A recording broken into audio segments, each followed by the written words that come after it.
A group of East Texans are in a dispute over water bills with their private provider. Those affected include the Hideaway Lake community and surrounding areas, including parts of Lindale that are serviced by Houston-based water company Undine. Undine water representatives came to Mount Sylvan to address billing issues today. But as East Texas News Weekend's Alex Weister reports, many customers left that meeting still angry and confused. Help them solve the problem. Residents from the Hideaway Lake community and surrounding areas showed out for a meeting with the private water company Undine to discuss their recent water billing issues. James Meadows is one customer who believes the usage amount on his bill is not correct. Historically, we've used in the summertime about 20,000 gallons a month. We jumped up to 65,000 gallons in a month. Typically ran anywhere from 120 to 150.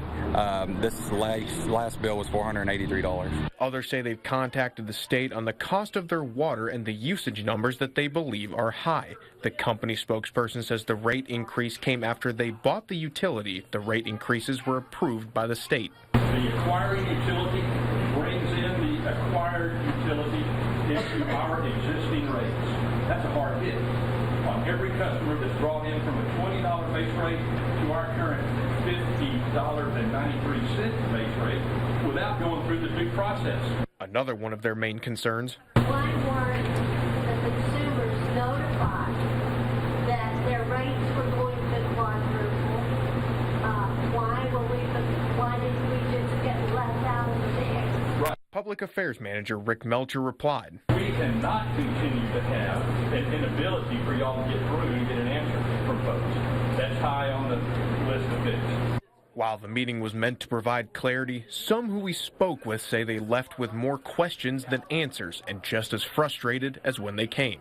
If only the affected people speak up, nothing will ever get done. If everybody in this community speaks up and continues to push back and continues to try to be objective and rational and find a solution, eventually one will be had, or they'll be talking about this in Austin soon. Alex Weister, East Texas News Weekend. Melcher declined to talk to us on camera, but did urge those who believe they've experienced issues in Hideaway and surrounding areas to call them.